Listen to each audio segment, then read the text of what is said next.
Shalom everyone, Shavua Tov. We are in Parashat VaYera. Epic, very powerful parasha, and especially it goes with this month, the month of Scorpio, month of Cheshvan. We are reading in the Torah, chapter 28, verse 1, VaYera elav Hashem be'elonei mamre. And God has been revealed to Abraham. It doesn't say Abraham, it's revealed to him in אלוני ממרא, והוא יושב פתח האוהל כחום היום. And he's sitting in the opening of the tent, and it was a very hot day. Okay? So we have a few questions, like, since when the Torah has to tell us when the prophetic revelation happened, what kind of a weather was it, and exactly where was the prophet sitting when that happened? Okay? If that appears, it means it has something. But what is the context? And the context, if we followed last week's, which means yesterday's reading, we know that the last thing that we are talking about was that Abram is circumcising himself 99 years old. So, if that was like a movie, we would see on the screen 3 days later. And God reveals himself to Abram. 3 days later, how do we know? Rashi is adding, VaYera elav, he revealed to him, God revealed himself to Abram, and there are many layers to that revelation. The first layer is, somebody is sick, it's a mitzvah to visit the sick. And we learn from that you go and visit the sick, it doesn't mean if you're much, much more important than that sick. If God can visit Abraham, you can visit anyone. Right? If there are very important people, not very important people, visiting the sick is a very, very powerful and important thing. But is that what the story is about? For some people, that's enough. Not if you want to go deeper and understand what's going on. Amar Rabbi Chama bar Chanina. So in Baba Matzia it says in the Talmud that was the third day after the Brit Milah. Third day, which is the most painful day after, that's what they say, after the circumcision. Especially taking the realizing that Abram is 99 years old and he was very old that day. Some people say no, they didn't count the days the same way. He was very old. His wife says so. Okay, a few verses from now. Okay, this is like he's so old. How can I have children and he's so old? But that's not the concept. The concept is he's very old. He's circumcised, and now he has a revelation. Okay, God reveals to him. Why do we need to know it's at the opening of the tent and not by sitting in his kitchen table or maybe in the living room, okay, of his special luxury tent? Okay, he was very rich at that time. And why is it important? It was a very hot day. Vayisainav, and he raises his eyes and he sees, והנה שלושה אנשים מצווים עליו, and there are 3 people standing. As we know, these are the 3 angels that came to visit him. He sees them. He runs. Remember, he's 99 years old. He had a circumcision. It's very painful. He runs. Okay, and it's very hot day. And he says, Vayomar, but then there's a dispute. Verse 3. What is he saying to whom? He says, Vayomar, and he says, Adonai na matzati chen b'einecha, ana tavor ma'avdecha. My Lord, if you find grace, if I find grace in your eyes, don't go away. Please stay with me. The problem is, there are 2 ways to read it. Who is he speaking to? Who is he speaking to? Normally you think he goes to the guests and he says, he honors them. Please honor me. Do me a favor. So they won't feel embarrassed. Do me a favor and come and be my guest. But the word is Vayomar Adonai, and Rashi mentions the way it's written, there is a kamatz under the nun and not patach. If it is patach, it means my Lord or my master. But if it with the kamatz, that's the name of God. So he's not speaking to the guest, he's speaking to God. Why should he speak to God? Remember, he's in the middle of a prophetic revelation. And he's saying basically to the Creator, please hold. I have guessed, I'll come back to you afterwards. How does that look like? Very, very unusual. Very like a person has an amazing prophetic revelation and he has guests. So do you think that's not going without any kind of study about it? Say the sages. Rashi brings that. Okay? The sages teach us from there, what's the word?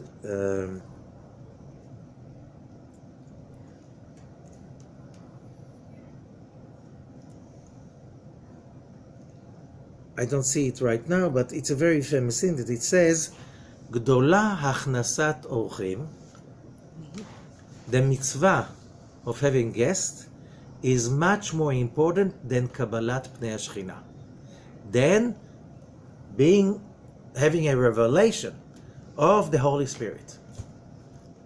Okay, so we learn already about two mitzvot, visiting the sick and having guests. These are two more important, both of them, is like anything else. Okay? What's the lesson over here? This is the simplistic explanation, but what is the deeper explanation? So, let's go forward. So he's now, remember, he sees them, he runs, he's saying to the Creator, please hold, okay? I'll take care of these guys, I'll come back to you. Okay? Which sounds like, hello? That was not just an epiphany or a prophetic revelation they had. It was the revelation ever. Till that moment, we'll see soon, as we read the Zohar. And he gives that up, and he goes to bring in the guests. Then he says to them, Yukachna me'at mayim v'rachatzu raglechem. First of all, let's wash your feet. Sit under the tree. I'll bring some bread. I'll feed you. And he runs. It says, Vayimaher Avraham Oela. He runs to the tent, to Sarah. And he says again, fast, hurry up, and make a big loaf of bread. Make cakes. Ela bakar ratz Avraham. Then he runs to the cattle. He runs. Remember, the guy is 99 years old. It's a very hot day. He had a circumcision. He had a surgery in a very, very sensitive location. Okay, he runs. He runs. He takes a calf, and he slaughters the calf, and vayimaher la'asot oto. He does it quickly. Vayikach emav v'chalav. Meanwhile, till the calf is ready, he gives them butter and milk, and he gives in front of them, and he's standing there serving them. Okay? And then they ask him, where is Sarah? How do they know her name is Sarah? Where is Sarah? And he says, she's in the tent. And then they say, Shov ashuv elecha ka'et chayav hine ben leSarah ishtecha. We'll come back to you in a year from now, and there is a son to Sarah, your wife.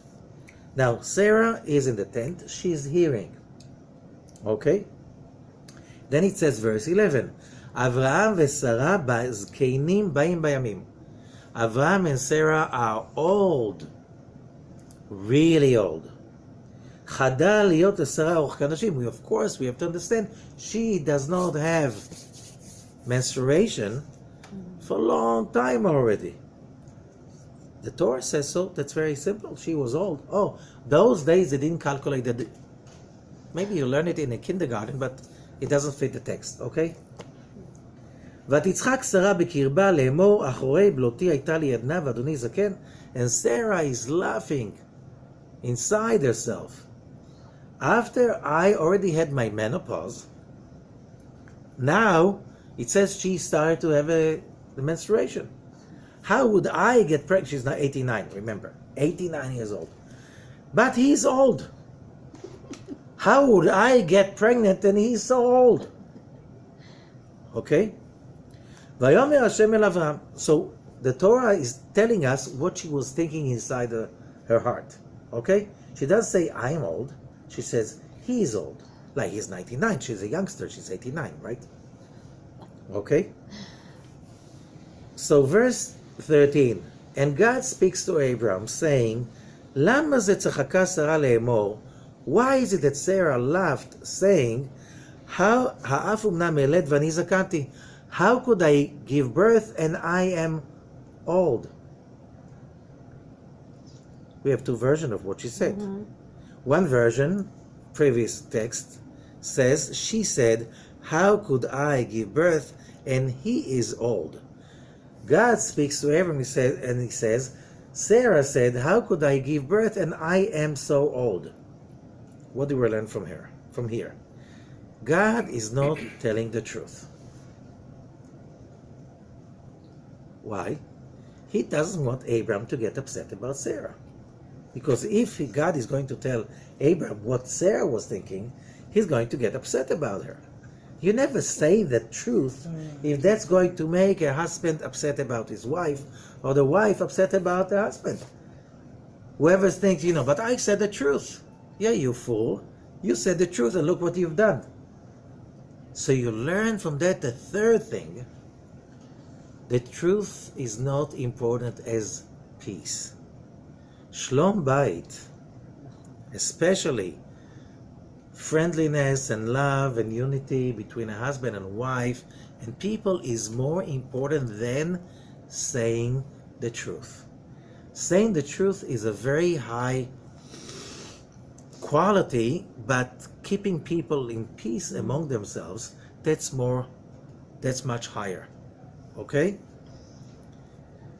So God says it just because he doesn't want Abram also to get out of the topic, right? He will be busy. How come she said that? He won't be listening. Saying the truth is not always practical. So you have to say what is getting the right, proper results. Okay, how do we learn? We learn from God himself. Okay? And he says, Ha'ipalem Hashem davar lamoed. I'm God. I can do everything. Hello? I'm God. Ha'ipale, is there a wonder that God cannot do? Lamoed ashuv elecha kaet chayav Sarah ben. First of all, the angels were telling Abram. Now Abram is kind of like, what? God is telling Abram, look, I'm saying it. In a year from now, Sarah has a son. Vatkachesh Sarah le'emor lo tzachakti. And then Sarah said, I didn't laugh. She also doesn't want to say the truth because she doesn't want to be, to have an argument. Vayomer lo ki tzachakt. And he says, no, you laughed. Vayakum misham anashim. So this part is over, and then there's a second part that you'll see how much it's connected. Okay, the next verse is verse 17. V'Hashem amar, mchaseni me'Avram asher ani oseh. And God said, do I cover up from Abram what I'm doing? I'm going to tell him everything. Avram hayo yeh legoy atzum v'nivrechu. Abram is going to be a big nation. It's going to be a big nation. Goy gadol. V'nivrechu bo kol goy haaretz. And all the nations of the earth are going to be blessed by him. Okay?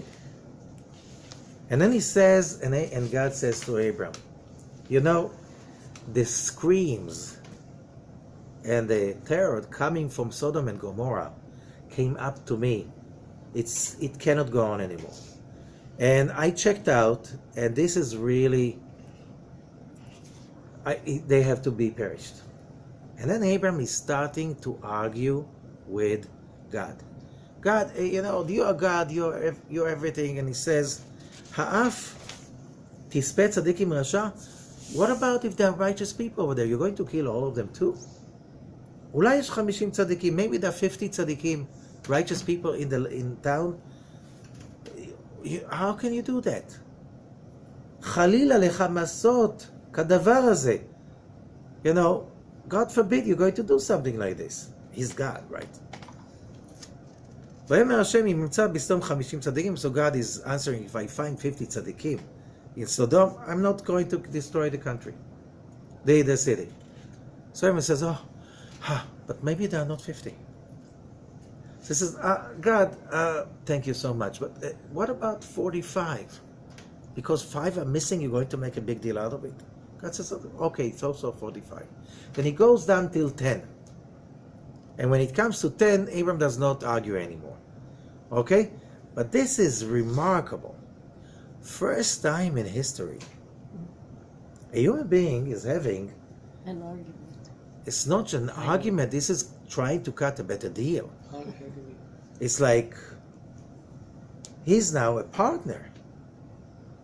He's like, the way you learn about God-man relationships in the ancient world and even today, in the fake religions in many places, you shut up and you do exactly what you're being told, what I said that God said.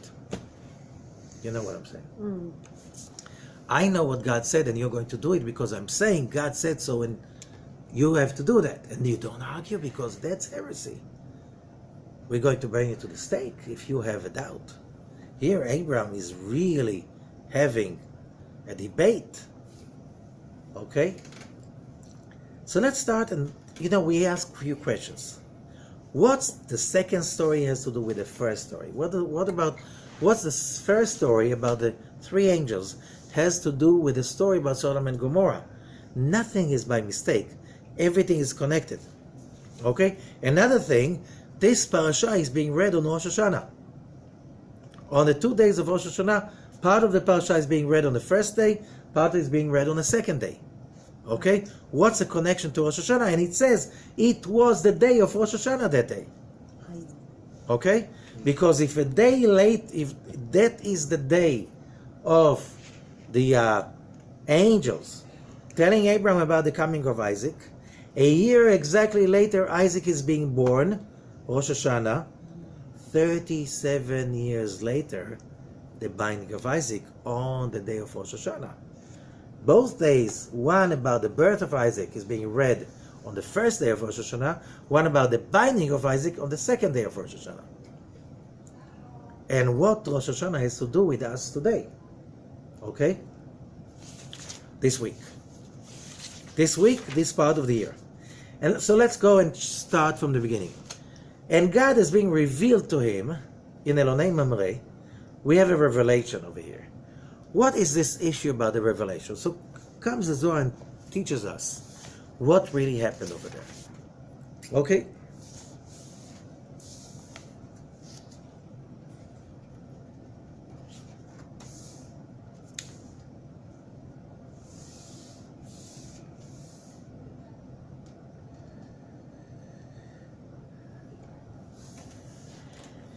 Okay, I'm reading from the Sulam, Rabbi Ashlag's commentary on the Zohar, verse 12. And it starts with, Vehu Yoshe Petach Oel, he's sitting at the opening of the tent. Why do we care? What was the location? Okay? Somebody had a prophetic revelation that changed the history of mankind forever. Okay? Why do we need to know if he was sitting at the sofa, or maybe he was sitting on the floor, on the carpet? Why he's sitting at the opening of the tent? He says the opening of the tent is a code, because it's an opening. Petach. It's an opening. Petach means an opening. A person can be sitting in all his life in a closed box, which means he looks at everything and this is my life, this is my cup of tea, this is my home, this is my, that's my way. And today in modern modern days, it says get out of the box. How do you think outside the box? Why do you have to ask, how do you think outside the box? Because people have the tendency to stay inside the box. Now, if you have a life, a home, business, everything, and it is a box, that's a problem, right? The moment you make a petach, that's a connection to the whole concept of ascendance, transcendence, growth, moving on, all what being spiritual human being is about. So when you have a petach, when you have an opening, that's why all over the Zohar, most of the big revelations start with patach ve'amar. He opened. He doesn't say he opened his mouth. He opened another level of revelation for us. Okay? So we're not talking about, oh, this is a very wise thing to read. No, it's another level of expanding your consciousness, which means you're getting out of the box. This is what we're talking about getting out of the box. Why is that important? Very simple. As we said last week, lech lecha.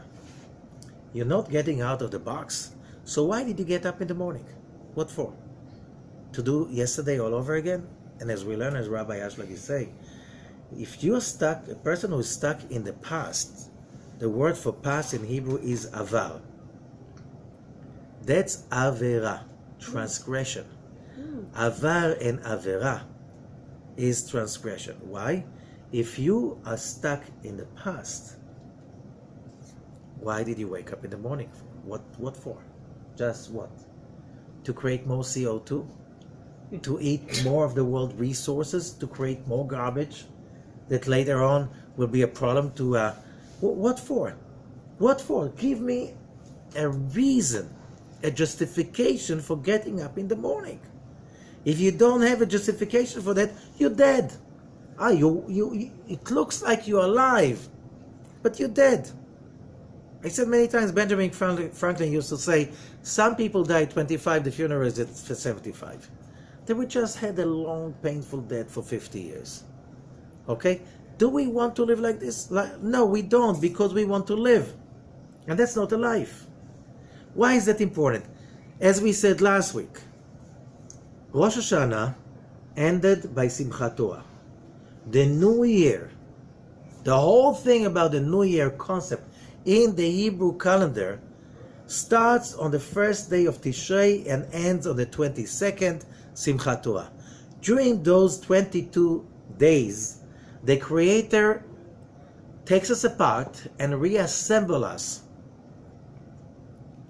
You know, every car, once in a while, you need to take it to the garage to do in a way. And what do you do after that? After the car went through a real deep kind of overhaul, you need to do, how is it called? Haratza? Road test. Running in. Yeah, running test. It's a road test. Road test. We are in the road test because our period of overhaul ended in the end of Tishrei. We're now in the beginning of Cheshvan. We're in the middle of the road test. And how do you take the road test? Do you just go 20 miles an hour on a nice road, No. Road test also, you have to get up the hills, and really you have to check the motor on very high speed, stuff like this. This is like stress test. That's called the month of Cheshvan, Scorpio. I don't know if you feel like you're a stress test, but that you're going through a stress test because you have to find out what came out of the last overhaul. Okay? That's one thing. Why do you have to do that? Because we are not here for this year to live yesteryear again. God forbid. Why? Some people do that. And they look like, when you're chewing up used food, right? Used bubble gum. You're chewing up the bubble gum that you chewed up the whole last year. Now you chew it up again. How does that feel like? Huh? Ew. Some people, you look at their face, they're chewing their cud, which means they're still regurgitating last year, the year before, and the year before. And if you ask them, you know exactly, they're going to spit it out. Yeah, but he said that, and he said that, and that hurt me. And that guy is stuck somewhere 22 years ago, 3 years ago, 5 years ago. He didn't get out of it. Get over and come over. So, last week it was Lech Lecha, move on. And now this parasha is even higher than that. We are testing ourselves about what is the mission, what is my calling for this year. I don't know what's my calling because, they say on Rosh Hashanah they're being written down. Who's to live, who's to die. Okay? On Yom Kippur is being sealed. On Hoshana Rabbah, the last day of Sukkot, is being sealed second time. But on Simchat Torah, the 22nd of Tishrei, the letter is being sent. Did I get a copy? Yes, you did. Did you read it? Because on that letter should be said also, what's your calling for this year? If you're trying to fulfill your mission from 20 years ago, you understand the problem? So how many times you meet a person, he's fighting 20 years old war, he didn't overcome that yet, he's still fighting the war from 20 years ago, he's still trying to finish the job from 15 years ago, 30 years ago, he's not here and he's not in the now, because he didn't open the letter. How do you open the letter? This week is for us, what's the word? What's the name of the parasha? VaYera. VaYera. And he revealed to him. Which means, this is the week we should find and reveal. What's our mission? Because we're in the middle of the road test. If you feel stressed out, you feel so much pressure, you feel it. But you know what? I'm saying it every year. If you have pressure, what do?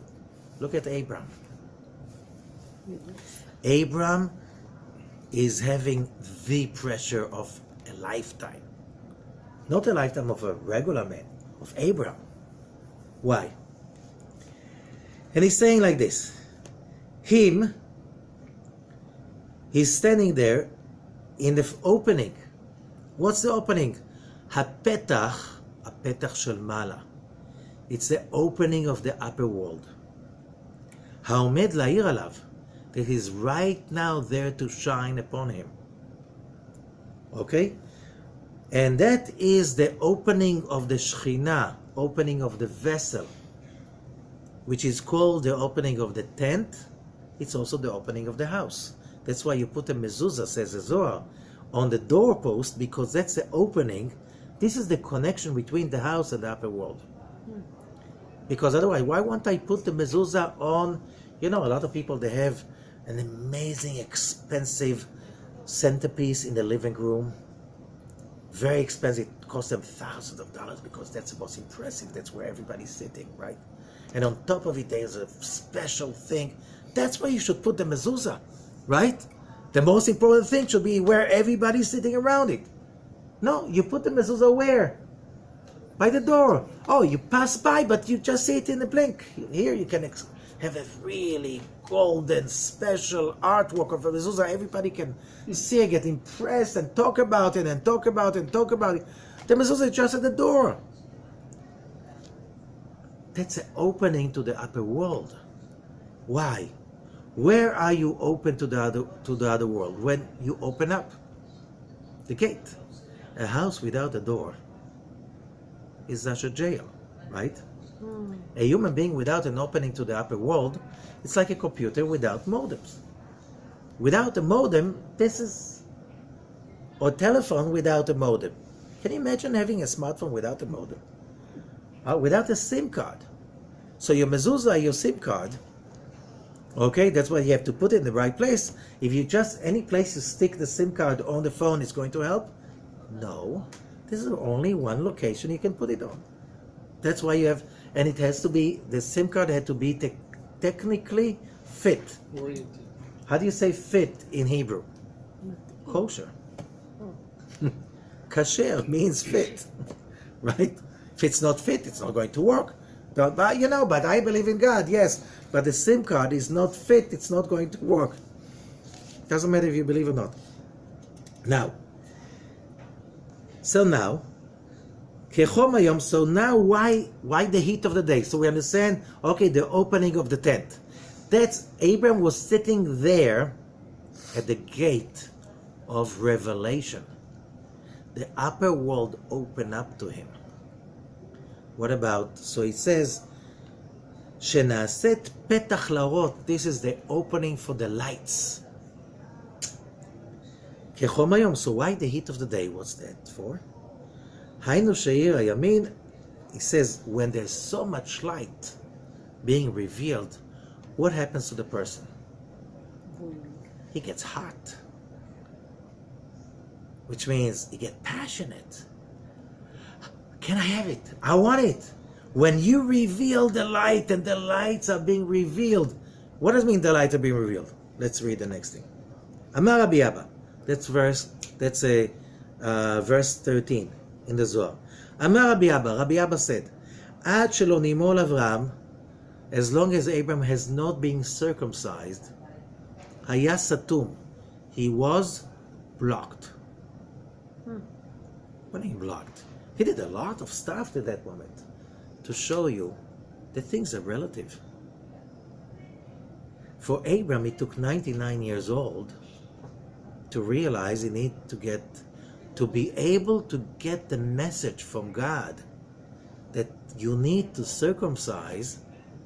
It took Abraham 99 years. Today, you're born, you're a boy, nobody asks you even, 8 days old, you're circumcised. You don't have to work 99 years in order to get to the level you deserve to circumcise. Why? As we said last week, Abraham blazed the trail. He was a prototype. For him, stuff that looked to us taken for granted, he had to bring them from above, and it was not for free.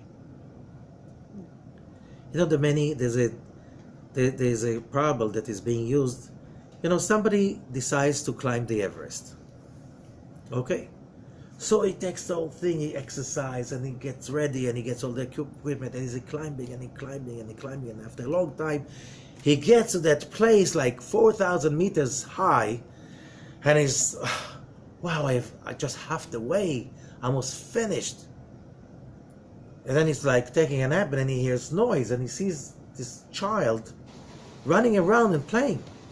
And he's like looking at the child like, that child made up to here. And he asked the child like, how long did it take you to come over here? And the child said, I was born here. Which means Abraham made the climbing. We already born after Abraham climbed that much, and Isaac that much, and Jacob that much, and then you had Moses, and we had all the sages, things that for us taken for granted. People had to die in order to reveal that. We are now like at the peak of the peak, the year 750-780. So much was done already that a lot of things that once upon a time were almost impossible to get, it's now so easy. Not because we climbed all the way. We were already born on the 80th floor of the Tower of Time. Okay? So, till Abraham has been circumcised, he was satum, blocked. כלומר, שלא היה יכול לקבל אורות עליונים, he could not receive that revelation, that epiphany that we are talking about. What does it mean? That day was a turning point in the history of mankind, because that kind of a revelation didn't happen since the sin of Adam. So when so much light is being revealed, it gets hot. What do you mean it gets hot? It's the heat of passion. When you're exposed to lights that nobody revealed for the last 2,000 years, you're hungry. Give me more. Okay? You want to bathe in that revelation. כיוון שנימול נגלה הכל, as he was circumcised, everything has been revealed. כלומר שכל האורות נגלו עליו, which means that all the lights have been revealed to him. כי נפתח מסתומתו, he just got opened. The first human being that reached that level after the sin of Adam. והשכינה שאותה עלה בשלמות כראוי, and the Shekhinah, the Holy Spirit, dwelled on him completely. That didn't happen since the sin of Adam. Okay? Now, so what's happening right now? You are having such an epiphany, such a revelation. It's so hot. You want to take all of it. What's the whole thing about the guests right now? And now the sages are saying, as Abram, why was it so hot? God made it a very hot day because he didn't want that guests will bother Abram, so he made it so hot. Nobody dared to get outside. So Abram is sitting outside the tent, and he's like, where are the guests? Hello, Abraham. Just a second. You are having a revelation no human being had since the sin of Adam, since the beginning of history. And you're worrying about guests? Take a day off. The Creator got you a day off. And this is a very, very important message. Abraham is not taking even an hour off. Why? In order to reach that place to have the secrets of the universe revealed to him, he had to work really hard. He's 99. He's not getting there just because he was a nice person. He got there because he had a commitment for his spiritual growth. And that means moving on. And think about it. Last week, because of his sticking to his truth, he lost all his gains of money, honor, real estate, whatever he had in his birthplace or in Iraq of today. He has to go away, and he goes to Turkey, to Haran, in Kurdistan of today. He gets established over there, and then God says to him, hello, Abram, you have to correct your compass. You were supposed to go to the left and not to the right. Instead of going up to Turkey, you had to turn left and go to Canaan. And it says that at that moment, Abram got up and he left. Exactly the way he was told. He was not waiting. Maybe, let's think about it. I don't know, I'm not so sure. What about all of these people that are already, God, but what are we going to do with all of these people that I already brought to connect to you? Move on. He moves on. And when he gets the message to circumcise, he does it on the day. Abram reaches and he becomes Abram. And as I said before, he is a celebrity, and there is no PR company that is branding him today. But he's a brand. Who does know who's Abram? How come? 4,000 years ago. That's the power of the brand. He had so much commitment for spiritual growth. That means it's 24/7. That means Go, go, go, go. You want to achieve something? You want to find out your calling? That's not going to happen resting 2 months. And then, we'll think about it. We have a day of meditation. We take a day off and we meditate. You have to be on the go and on the go and on the go. And yes, he was blocked till 99. That means he was sitting doing nothing. He earned it. Earned it. He was on the go, on the move.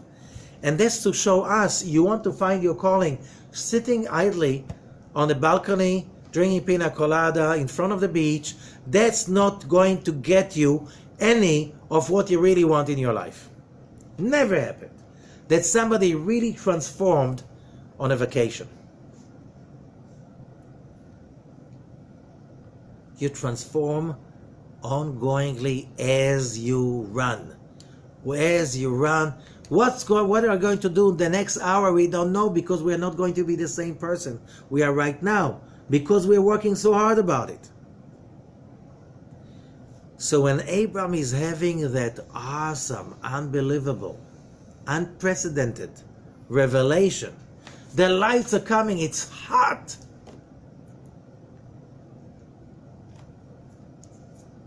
Bang, bang, bang, bang, bang, bang, bang, alarm, alarm, alarm. What happens when you feel your passion takes over? You want it all. That's called, in the Kabbalah language, direct light. When you get the direct light from the upper worlds, how do you know? It's getting hot. You feel the passion. It's like, I must have it now. What happens when you get direct light? You get burnt. You turn into ashes. You have a high, and then you get a bye.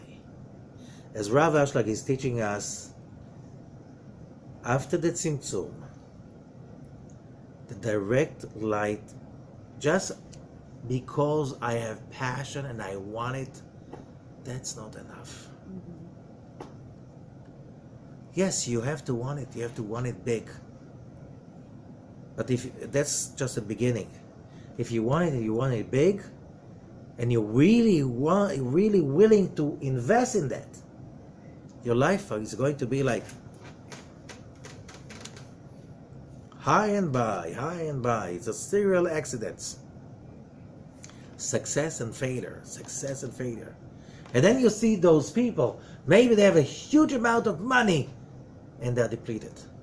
Maybe they have a lot of power, respect, and they're depleted. It doesn't matter how much they have, something is missing.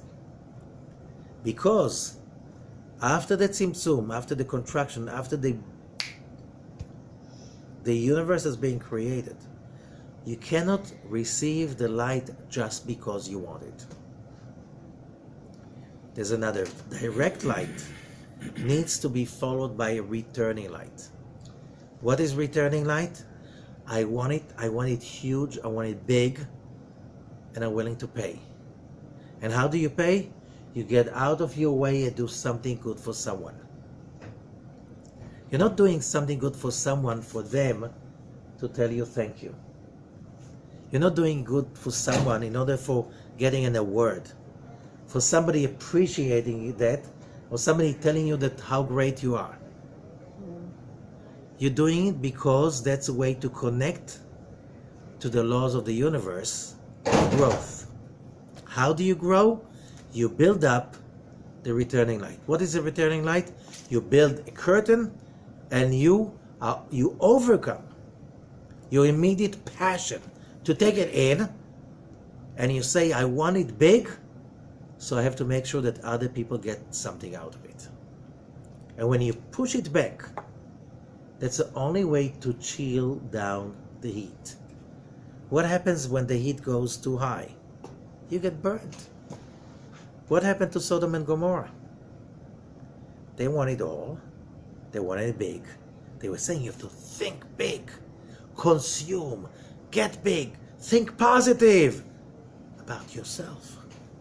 There's so much light for all of us.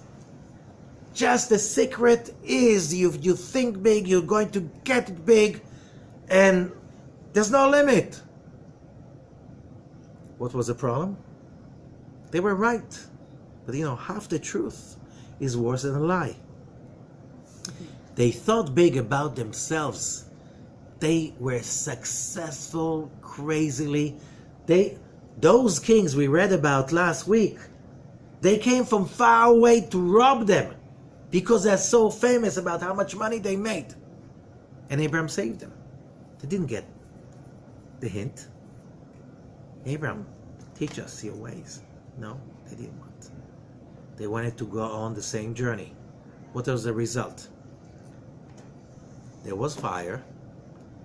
They got the light, the direct light, and what happened? It burned them down to ashes. Sodom and Gomorrah. What is Sodom and Gomorrah? You ask every human being around the world, most people. Sodom and Gomorrah is a culture of people, they wanted it all. They lived with passion. And they got burnt. Okay? What was not clear about it? You live with passion for yourself alone and you get burnt. So some people, fire comes from the heaven and burns them. Most people, they get depressed. And then they need antidepressants. And then they need a shrink. They need that because why am I burning inside when I'm supposed to feel so successful? Because you want to get those lights. You have to create the returning light. What's the returning? You have to create a curtain. The moment you take off your consciousness about me, the passion, and you change into passion to be there for others, that lingers forever. Think about it. Abraham has this huge revelation. As we said, no human being had a revelation like this since the sin of Adam. And he's saying to himself, wow, I'm hot. I'm getting that. Wow, this is amazing. Oh my God, I have to share. God, please give me the opportunity to share. Someone to share with. I'm going to go on fire. So God is sending the angels. And Abraham runs to them like his life is dependent on it. Because you don't know what to do. You don't know what to think. You're in stress. You're in pain. You're mixed up. Do something good for someone. Instead of being busy. Me. What is happening? Abraham is running like his life is dependent on it, right? He's telling God, please hold. What is that if not a curtain? The sages are hinting, you have a revelation, but go and do something for somebody else that's more important. You know those people trying to be spiritual, and they're busy getting high and high and high? Those people get very depressed. Why? You get hot, you get burnt. So simple. Every engine has a system of cooling down, right? The Rizal says that's called avir. You know this, or mayim, air or water. The two biggest systems of cooling down is air or water, right? You know, your car walks on, the cooling agent is water, and circling it with air, right? All the big electric plants, they're built next to water, so they cool down the engines. Water is chesed. Chesed means do something for somebody else. You feel you're getting burned? If you're going just to sit there and to talk about how terrible it is that people you know don't appreciate you, and you just talk about yourself, you're doing the same mistake all over again. If you feel that you're depressed and you're getting burned, and you continue talking about yourself and yourself and yourself, me, they don't appreciate me after what I did. Now you know why you're in pain. You're simply being roasted on the grill. Very simple. You feel too hot? Cool it down. How do you cool it down? Chesed, returning light. Light of chasadim. Do things for other, and by this you get yourself out of the me. That returning light, says Rav Ashlag, is the only cosmically legal vessel to hold success, good fortune, the lights. Abraham knows that. Therefore he runs like crazy. Just think about it. Everything is about, he's running. The words are fast, quickly, let's do that. Hello, you're 99 years old. You had the surgery. You have a revelation from God nobody had for 2,000 years. You have all the excuses possible. No, he runs like crazy. What happens on that moment? As he's running, the sages are saying, as he's running like crazy, after them, so first he gives them milk and butter and bread. As they're eating that, he runs into the cattle to take a calf. And the calf runs away. He runs away. And everyone said, enough is enough. No, he doesn't say. He runs. And then the calf runs into a cave. Those days, there were like bears and tigers in Israel. Not today. They killed the last one of them some 100 years ago. And he runs into the cave. And there's another cave. And he runs into that cave. And there's so much light. He's like, what is this light? And the earth moves. And Adam gets up. Abraham is saying, what is this place? And Adam says, that's Me'arat HaMachpelah. This is the entrance to the Garden of Eden.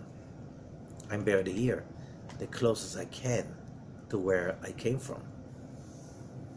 For 38 years, Abraham is keeping the secret. But we have it. First of all, he's getting from that crazy running, he's getting Me'arat HaMachpelah. That's good enough. He's finding Me'arat HaMachpelah. No, he comes back and he feeds them, and then they say, in a year from now, you get Isaac. So he's getting Isaac. And then another angel heals him. Okay, that's nice. But these two gifts, they're not gifts. He earned them. So, we are now in the beginning of the new year. When it's burning and you feel you go on fire, it doesn't mean something is wrong. It means that there's a lot of revelation, and your job is what? Build the returning light, and that will become a gain. When something is very hot, you can put, how do you call it? A power station next to it and get it into electricity, and you can run your life with it. There's so much energy, turn it into work. And that's why when we're talking about Abraham, only 99 years old, he found out about the circumcision. But he worked like crazy to that moment. Being spiritual means a lot of hard work. Running, moving, pushing, relentlessly. That's how, and getting out of your comfort zone. This is what Abraham is doing. The result is, he's Abraham the patriarch. Everybody knows. Because nobody can forget him, because we are all his follower this way or another. What the base, the foundations that he created, we live on every time. The Zohar says, every time we achieve something really is thanks to his early achievement. He created the path. He has the copyrights. Every time we do something that is really authentically spiritual, we're using his program. Okay? It's not just for nothing we say the God of Abraham, the God of Isaac, the God of Jacob. No. We're connecting to those forces, as we said, of chariots, which is the ability to create ourselves anew every year, every day. And if you're not happy and you're miserable, you're full of complaints to the world, to history, whatever, simply because you're not doing the job. You're not putting what is needed in order to get what you really desire. You want fulfillment, you need to have passion, bring in the direct light, but you also need to create the generosity and the caring and the sharing, creating the returning light. What comes in, you don't know when, but you'll see the results. That stays forever. This is authentic, because this is real. Only because you want it, that doesn't stay. Where's Sodom and Gomorrah? What's left of them? The legend. The morals. When you see people just into me, Sodom and Gomorrah, right? I'll do anything just to get hot. Okay? Good luck. When you go in the way of Sodom and Gomorrah, they already did it. Didn't get it? What do you want? To be Sodom and Gomorrah, or want to be Abraham? That's why Abraham could not. He was having that awesome revelation. He said, uh-oh, this is really... Some people want the revelation of Abraham, but they are not willing to do the work. And now they are surprised. I had such a revelation. I meditated and this, the techniques are amazing. But how come I have those downs of depression? Mm-hmm. When was the last time you really did something for someone without asking for a reward? Just because that's the way to build a vessel. When are you going to get the results? Don't look for that. They come when they need, when it's the time. So that's the beginning of the parasha, which is tremendously important. Reconnecting to Rosh Hashanah, having like the report, like really what happened to us on Rosh Hashanah? And how do we manifest it right now? What's our calling? What do you want to become when you grow up? It's like, this is this week about. Okay? And that's not going to be for free. Now, Abram right now, after the circumcision, after what he created, he's fully a partner. He's assuming position. You understand? Mm-hmm. He's now in a place that Moses later on and so on, like, no, my eyes show me that something horrible is going to happen. That's not God. That's not the purpose of the creation. No, that's not going to happen. That's Abraham arguing with what he sees as reality. He can't stop Sodom from being burnt. But Lot is being saved. Okay? 500 years later, when God says to Moses, let me kill all of them, and I'll make from you a new nation. And Moses says, no, you're not going to do that. Everybody's going to say, you're God. You could do everything. You couldn't take the Jews out of Egypt. What are you talking about? You would destroy them and kill them all the way. No, it's not. Okay. So no. So God said, okay, I got it. Why? When you are, as we said, a partner of God, God gives us the darkness in order for us to turn it on.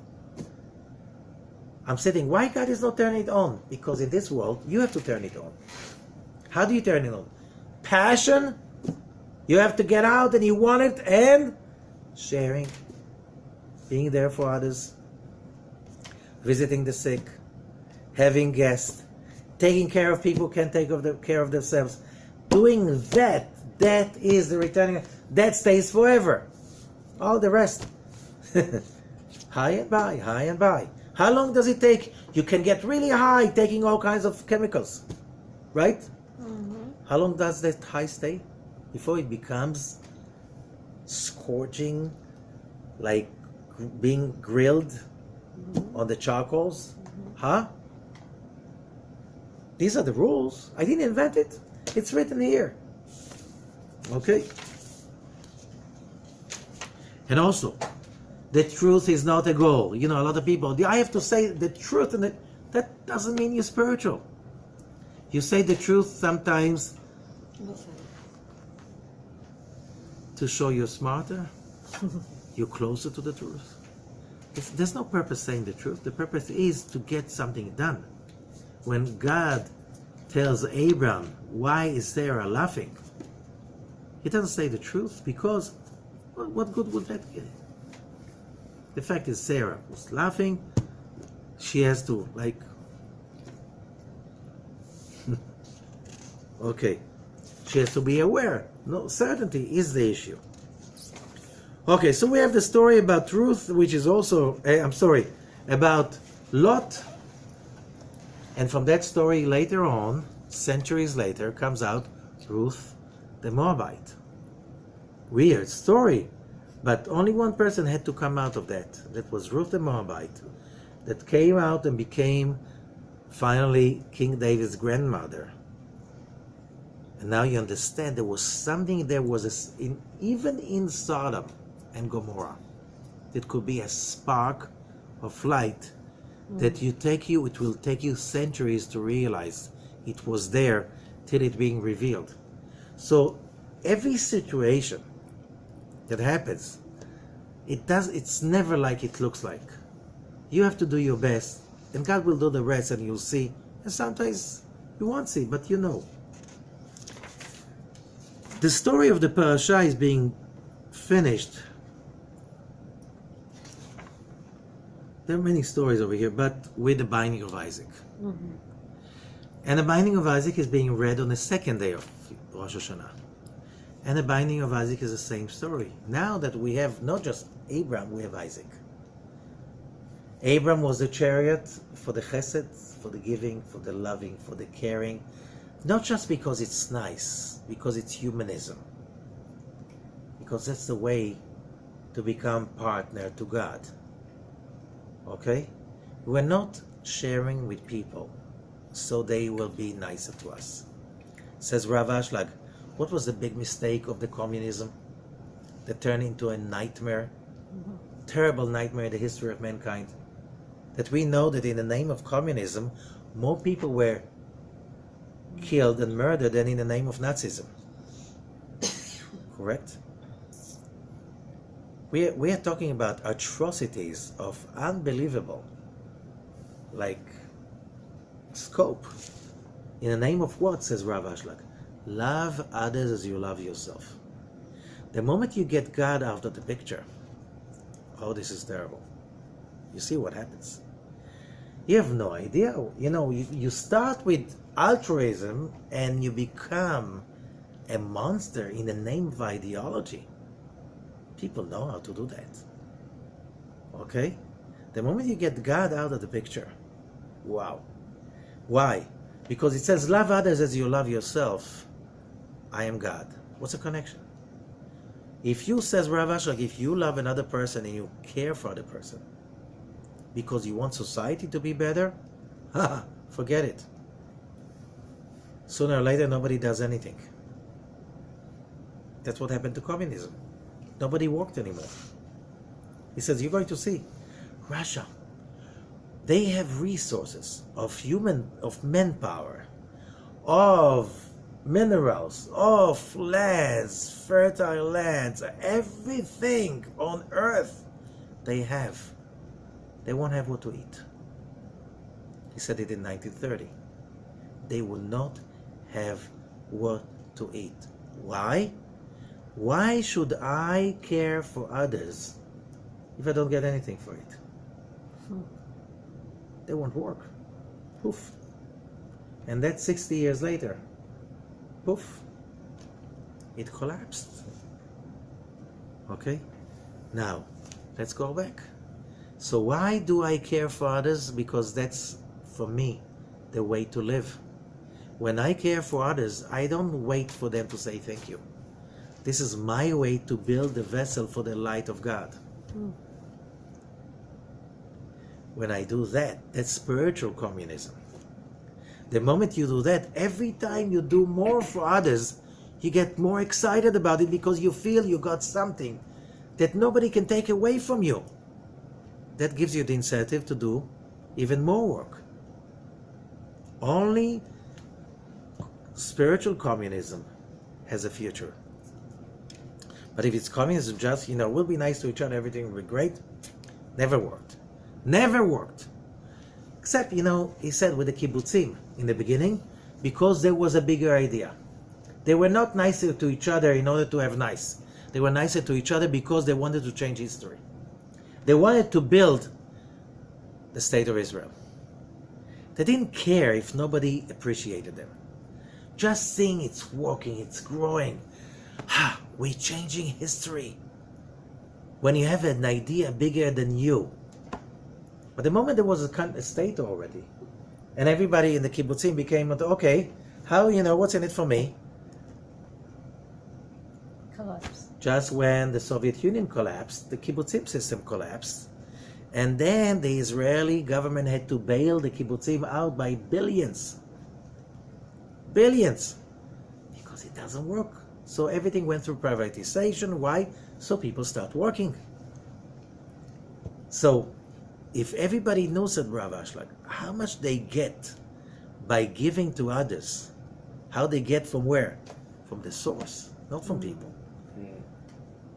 If you learn that and you know that, you won't stop working because you get so much, then you feel the lights. The lights you are going to be feeling. That's why, the beginning of Hasidism, when the Baal Shem Tov, the Holy Baal Shem Tov was saying to people, now, you want to be an enlightened person? You can be a shopkeeper, a water carrier. If you just do it with love of service, you're connecting to God. Isn't that what the Zohar is about? It's all about, you don't have to go through years in the yeshiva to connect to God. Just do great actions for others, out your comfort zone. Then you get that opening, because you want to tell me that everybody has to sit years in the yeshiva and to reach levels of wisdom and then you get your tikkun? Not everybody can do that. Truth is, the majority cannot. Okay? But being at service, that's a greater wisdom. And that's starting from the Zohar, that's starting much earlier, that's starting from Abraham. He did not get this epiphany from sitting down and meditating the whole day. On the fact, Sarah had more time to meditate than he had. She was sitting in the tent. He was running, serving the guests all the time. Binding of Isaac is when you bind your judgment, your desire to receive, your passion with, you want to receive? Great. Give something for that. Get out for comfort and be there for someone. Then you'll receive everything. And then you realize, as the angel says to God, don't slaughter the boy, the lad. Why? You have a desire to receive. You were created to receive that. Drawing in the direct light, yes, that's our calling. What can we do? Without the returning light, without sharing, without getting out of your comfort zone for others, you can't manifest it.